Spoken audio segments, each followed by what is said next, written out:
50 years ago, secret biological warfare trials were carried out in the skies and on the streets of East Anglia without the public knowing. So alarming are our discoveries that tonight's programme is an Inside Out special.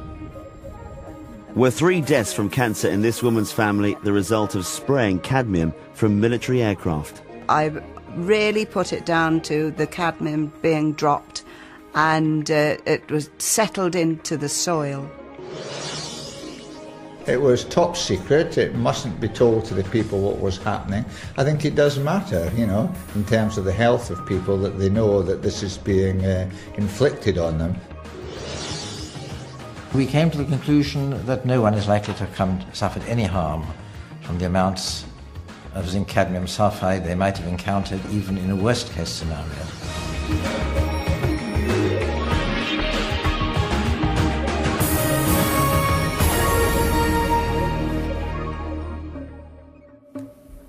In the 1950s, as the Cold War escalated, there were fears that Britain, as an exposed, vulnerable island, could be devastated by a biological or chemical warfare attack.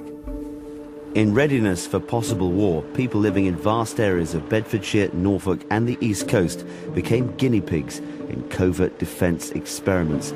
Inside Out disentangles the facts from the deceit to reveal a disturbing chapter of secret history that may prove to be at odds with the official line.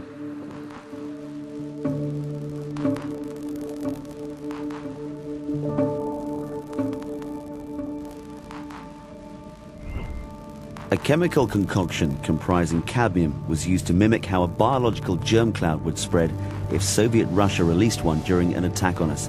Rural Bedfordshire was sprayed from aircraft and, more shockingly, from a converted lorry. The city of Norwich was hit over a sustained period. The Ministry of Defence have consistently said there was no significant health risk as a result of the experiments. I used to work in the cancer field, and I always knew that cadmium, you know, was a deposit in your body that you oughtn't to have. Why they chose cadmium, why they did the whole test, you know, is a mystery to me. In 1963, Norfolk was first sprayed with this chemical. At the time, Yvonne Jarman lived on Halvergate Marshes near Great Yarmouth. There was no history of cancer in her family before then. First of all, my mother had esophageal cancer and she died with it. And then my sister, she had esophageal cancer and she died with it October 2005. And then my brother, he died with it, and this was earlier this year. And now I've got it. Do you believe then that Halvergate could have a higher concentration of this cadmium because of its position and where the wind would have blown the zinc cadmium sulfide at the time of the tests? Well, I don't know if it could have been any more there, any more than it is in other places, but I'm pretty sure that Halvergate had its fair share. Inside Out has delved deeper into this story. Not only have we discovered that scant regard was paid to the safety of these experiments, but that there were highly questionable ethics involved. So how did it all come about? In the 1950s, the Russians were taking an aggressive stance, yet if war came again, it would be played under different rules. Chemical, biological and nuclear weapons were waiting in the wings. Here in Britain, the defence research establishment at Porton Downs in Wiltshire was doing its best to find ways to protect us. Porton Downs wanted to find out if the Soviets launched a biological cloud off the coast of Britain and it rolled across Britain. They wanted to see what effect it would actually have in killing people and inflicting damage on Britain. So what they had to do is look round for something that they called a simulant. Now, a simulant is a supposedly harmless substance that mimics all the properties of a real biological warfare agent. And they settled on a substance called zinc cadmium sulfide. What would happen quite often is a plane would fly off the coast, started at Cromer, flew down past Lowestoft, down the east coast, and then along the English Channel, always spraying zinc cadmium sulfide all the time, quite large quantities of it, at least £1 a mile. Some of these particles will get stuck in the sampling units. The sampling units are then taken away, they're studied, mainly by having a fluorescent light played onto them, and the individual particles of the simulant are then counted by a scientist. Frontline RAF bases like Cardington outside Bedford were redeployed for defence against an enemy which was yet to show its hand. Today the military presence has gone, but hidden ghosts still linger. Most prominent among the remains now are the two vast hangars which housed airships like the famous R101. But also stationed here was the balloon defence establishment, and connected with that is a far darker history. Although the future for airships was uncertain, the technology still had a use in weather monitoring. The balloon defence establishment emerged from the Second World War, fired up with all sorts of secret military work that could be disguised as meteorology. So clandestine were its operations that even employees were kept in the dark about what was going on.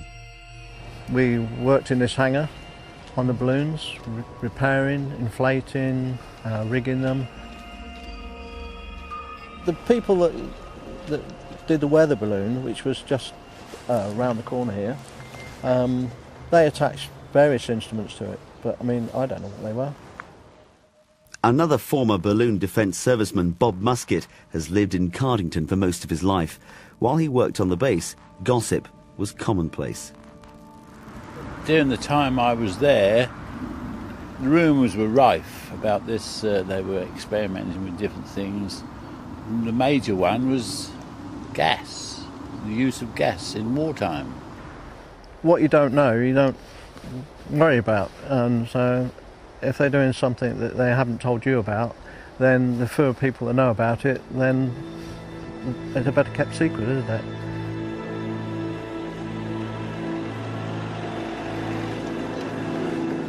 At the time, Porton Downs was a completely secret establishment. It was barely known about. So it was just a sort of reflex action at the time that everything they did was kept in complete secrecy. And their argument was that you couldn't tell the public what was going on, because if you told the public what was going on, then the Russians would find out. These open-air biological trials might never have come to light if it wasn't for people like Mike Kenner. Styled as an open government campaigner, Kenner has made full use of the Freedom of Information Act to obtain access to locked-away government files. He's unearthed some startling facts about what went on in East Anglia. But there's one secret that has turned Kenner's investigation on its head.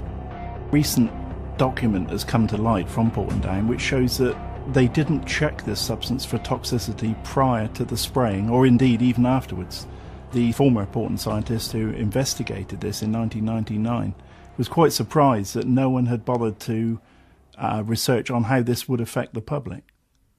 This is a copy of the official report.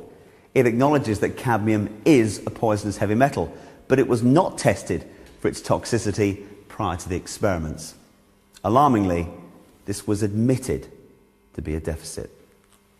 Normally, a substance used by Porton Downs, especially in a public area, would be subjected to a toxicity test.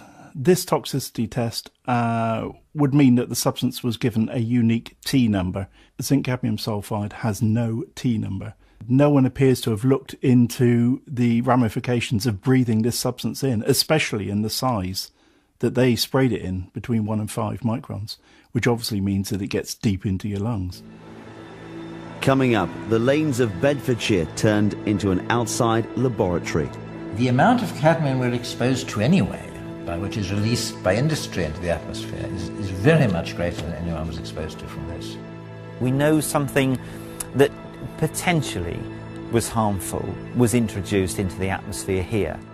In and around Cardington, at least 55 field tests were carried out over a 6-year period. We've discovered that 32 of them involved the use of a specially converted van.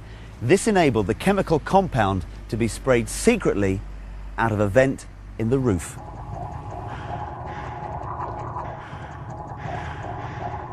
The main thing with the Cardington trials was the amount of experiments that were carried out per day.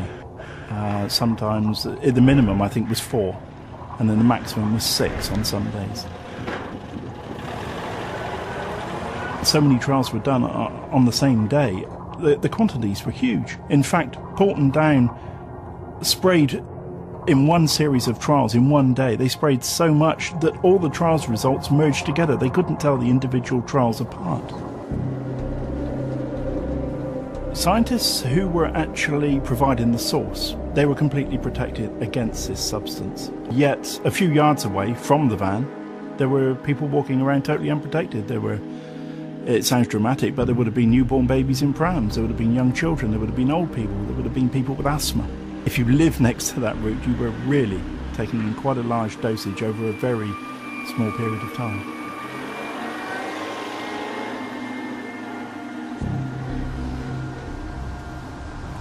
And now that you know a van drove around a village lane spraying cadmium, does that horrify you? It does horrify me, yeah, especially where the children are involved as well. And the idea of spraying different villages, roads in different villages, is absolutely abhorrent, as far as I'm concerned. It should never have happened. This lack of thoroughness by Porton Downs caused a problem for the Labour government in 1999. Fearful of inheriting something damaging from the past, they ordered a review into whether there were any health risks from the trials. The inquiry was led by a medical professor from Cambridge.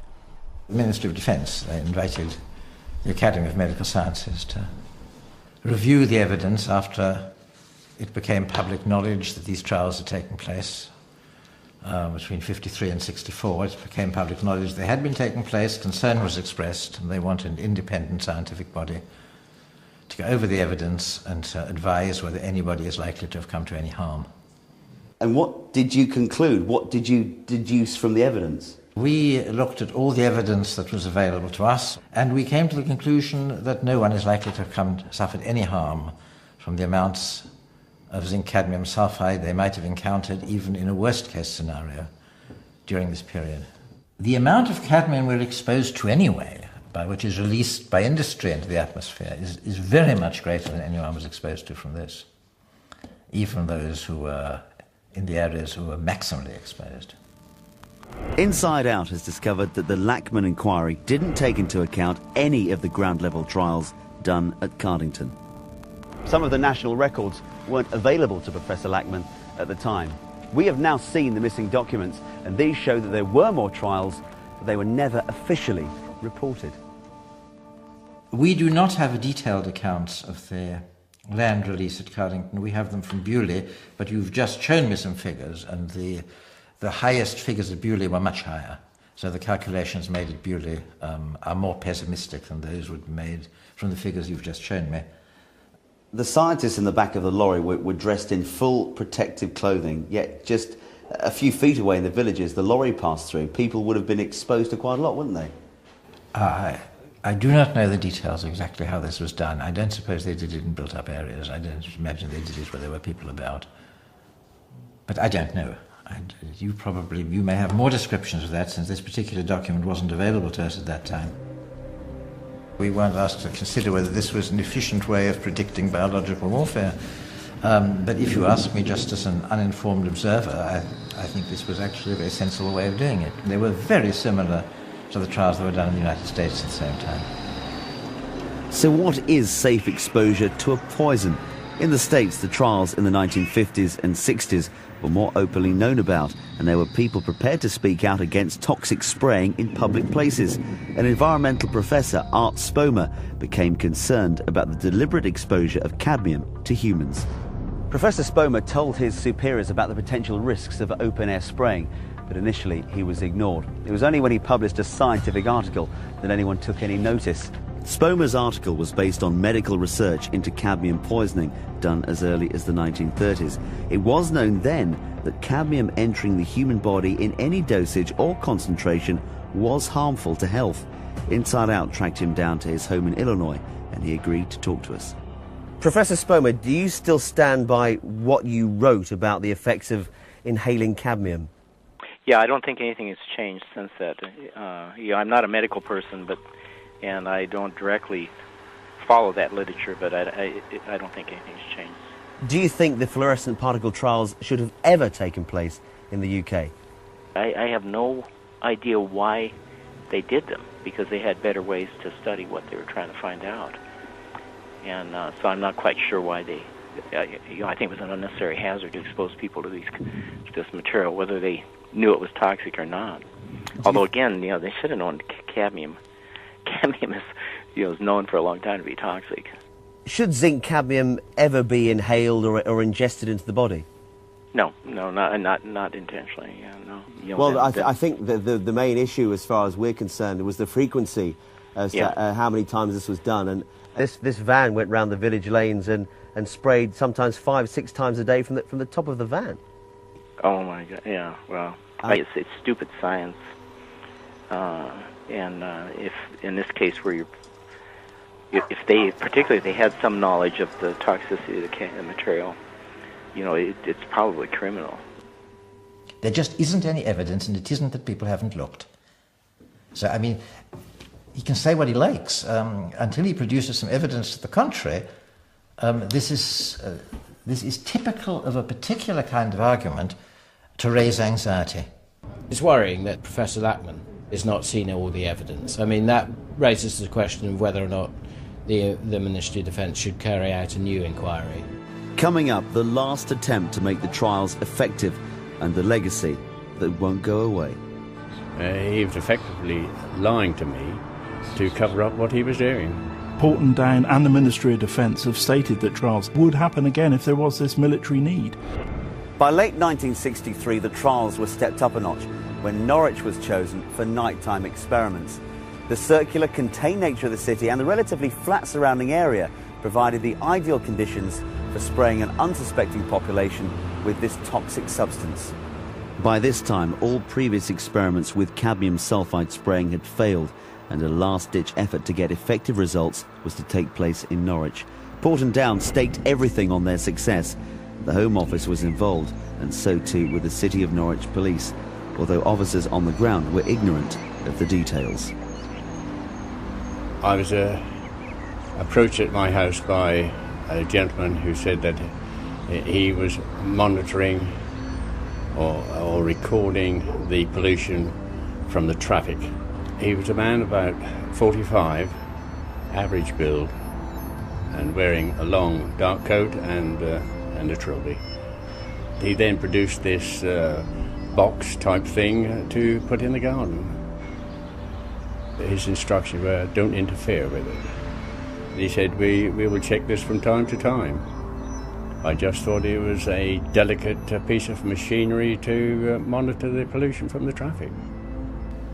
What the man from the ministry put in Stan Wilson's garden was a device for detecting zinc cadmium sulfide released into the atmosphere. If somebody had asked me what the apparatus was in my garden for, I would have told them exactly what I'd been told. It was for the traffic pollution. By him telling me all this, I was perpetuating a lie to anybody else who was inquiring about it. I feel completely disgusted that they should have used this cadmium sulfide when they knew that it was a very dangerous poison. No one was to know. As we now know, police officers were involved. They were not told why. On the nights the trials took place, a convoy of vehicles would leave RAF Swanton Morley. An operative from the chemical defence establishment would head the team on their top secret mission.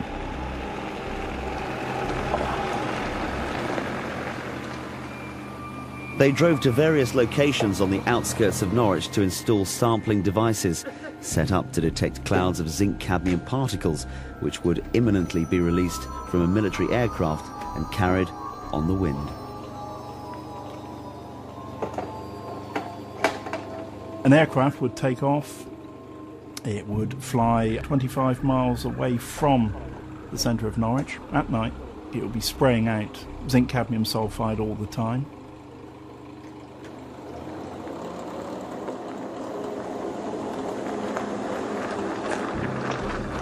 As the cloud approached Norwich at night, there was Porton had a mobile dark room that would be at the leading edge of the cloud. It would take air samples every few minutes, quickly shine a UV light onto the samples just to see if anything fluoresced. The minute anything fluoresced in great numbers, they knew that they had this zinc cadmium sulfide cloud coming through. Arrival is 25 and counting.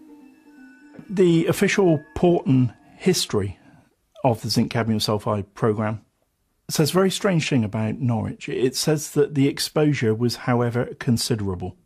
This is a very strange statement. They do not make this statement for the rest of the trials that were carried out, and there's over 100 of them in the UK.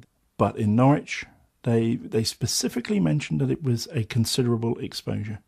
The Ministry of Defence declined to be interviewed for this programme, but they did issue this statement.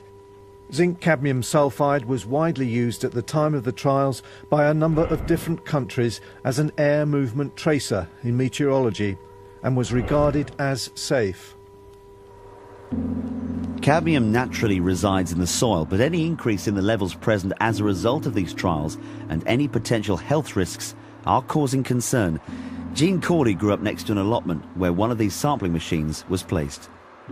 I believe that there could be a link between my mother's cancer and the tests that were carried out over Norwich from the fact that we ate our own vegetables that my father grew. I'm also concerned that my brother and I, as we ate the same produce, might actually end up with the same disease as my parents did. My mother was a brilliant grandmother, absolutely adored her grandchildren, and she always looked on them as her boys, always used to ask how her boys were, and I know of anything that they'd miss her, and she missed seeing them growing up, which is unfair. We do indeed see more patients, newly diagnosed patients with esophageal cancer than we might expect to see for the population, and certainly compared to some other parts of the country. Many of them will have worked on or lived off the land. It's quite striking, but I think that probably reflects the part of the country that we're in. We're in a part of the country that's, of course, intensely agricultural, and I think that to some extent reflects that. But it is something that would, I think, make one look for a possible link. Last winter, Wyn Parry and Norwich North MP Dr Ian Gibson, amid a flurry of newspaper coverage, forced a health inquiry. It reported that there were indeed significantly high numbers of throat cancer in Norfolk. There's some kind of evidence there might be clusters and so on, but you see, you would never know, because a lot of these agents wouldn't just go into people's bodies, but they would go into the crops that they ate as well. And this being a crop growing area at that time, who knows? Who knows what people recorded on death certificates or records on what's wrong with people and so on. A second study, this time by Imperial College, confirmed the higher trend of cancer in Norfolk. However, once the figures were adjusted to reflect age and gender, they said it's unlikely that exposure to the toxic spraying is to blame. Now the Chief Medical Officer, Sir Liam Donaldson, has concluded that there is no excess risk to throat cancer across Norfolk compared to the rest of the country. Somebody should be running around Norfolk now to see how much esophageal cancer there really is, what's been missed and what the true figure might be. Maybe Wyn Parry's the man to do it. It's a case unproven, and we have two facts. We have the fact that we have many more patients with cancer of the esophagus in Norfolk than we might expect to see for our population. And we also have the fact that in the 1960s, a chemical was dropped over part of Norfolk and a sizable part of Norwich that we know can cause health risks. They are two separate facts, and it would be speculation to link them, but as a scientist I think it would be sensible to look at that, which is something that we would hope to be able to do in the fullness of time. But what about Cardington and Bedfordshire? The local MP, Alistair Burt, knew nothing of the trials which affected so much of his constituency. InsideOut showed him the details of what we'd discovered.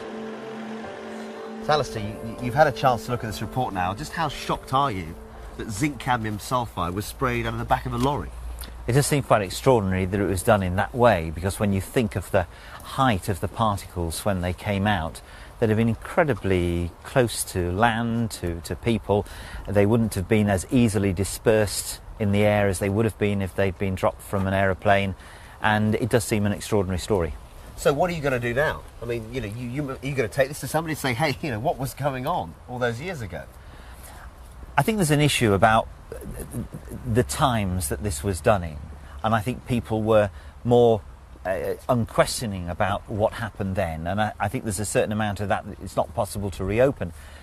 But plainly, whether or not there was any impact from what happened then as to what's happening today in terms of health is terribly important to discover.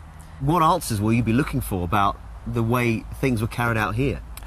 I think my constituents are entitled to the same answers as MPs have sought in different parts of the country in terms of what these trials were about, what precisely happened here, any possible consequences, but in particular because of the way in which these trials were carried out, the fact that they were done so differently here, the lorry travelling around, the numbers of times per day they were done, the way in which the stuff was produced and introduced into the atmosphere here, that's palpably different as far as we're aware from what may have happened somewhere else. Now, accordingly, I think it's up to me to talk to the health authorities here in Bedfordshire to ask them whether there's any possibility of there being any incidences of cancer, any clusters of cancer that might possibly have been related to this. And I think that work has to start now, because with this being so long covered over, having brought it to mind now, we've got to find out in order to reassure people to make sure they know that they're safe. From what we understand of cadmium, it can remain in the environment for some time afterwards. I think if they were aware of the full spectrum of risks, then it was probably questionable at very best. The question whether this was a correct thing to do is, as I say, not a question that we were asked to approach. That's a question for government. I mean, one can see that in the 21st century that would probably be considered very improper. But at the height of the Cold War, people's views on this may have been slightly different. And although one is always terribly sympathetic to people who are sick, it's terribly dangerous for this reason, impose causality on things that happen to be in your mind, but there is really no reason to believe that anybody came to any health harm from it. Well, I've read Professor Lackman's report. I think he's an excellent scientist, good at analysing data, but he's only as good at analysing as the data he actually gets. I think there are lots of gaps that need to be covered and looked into. Now they have to admit that actually since the tests, doubts about the safety of that compound have arisen. And that, I think that's very politically damaging for them. And the problem that they've got is that they're left with not very reliable data, but also the other problem that they have is that they've released a whole load of material out into the countryside and they're not absolutely sure how much they have actually released, which causes them a problem when they're asserting that it's completely safe. I mean, it's a bit of a cock-up, really. I'm not particularly looking forward to what the times ahead, because it's certainly not a very pleasant death. And I think this is an absolute dreadful thing. I think they're just sweeping everything under the carpet, and just how they always do with everything. Quite often, it's just getting that public apology that's important. Some minister, some Prime Minister has to stand up and say sorry about what happened years ago. The population of Norfolk, the population around Bedford, in fact the whole east of England, could still be at risk from future experiments, which the Ministry of Defence refused to rule out. There's more background to this story on our website, bbc.co.uk/InsideOut.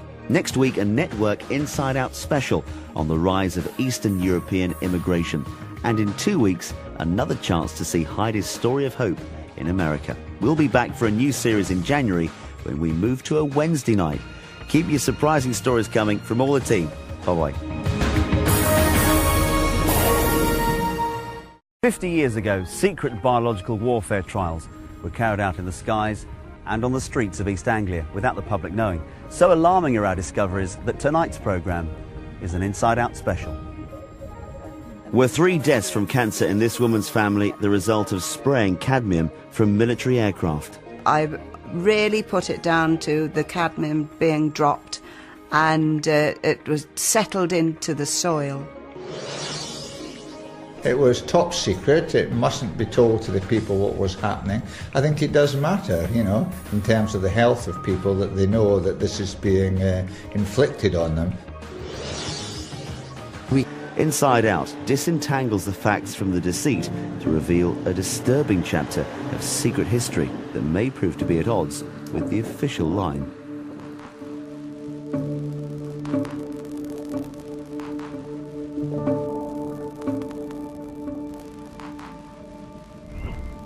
A chemical concoction comprising cadmium was used to mimic how a biological germ cloud would spread if Soviet Russia released one during an attack on us.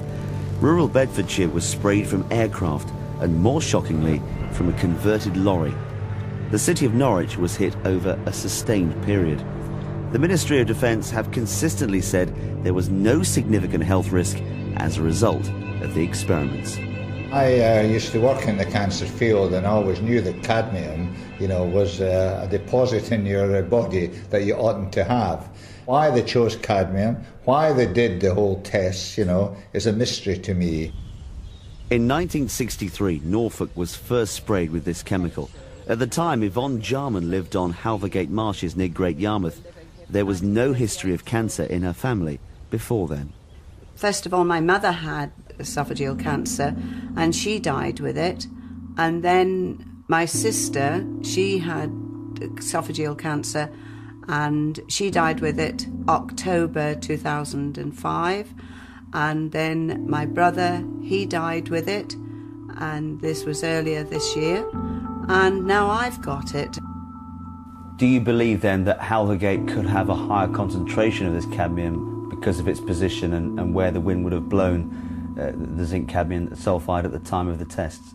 Well, I don't know if it could have been any more there, any more than it is in other places, but I'm pretty sure that Halvergate had its fair share. InsideOut has delved deeper into this story. Not only have we discovered that scant regard was paid to the safety of these experiments, but that there came to the conclusion that no one is likely to have suffered any harm from the amounts of zinc cadmium sulfide they might have encountered even in a worst case scenario.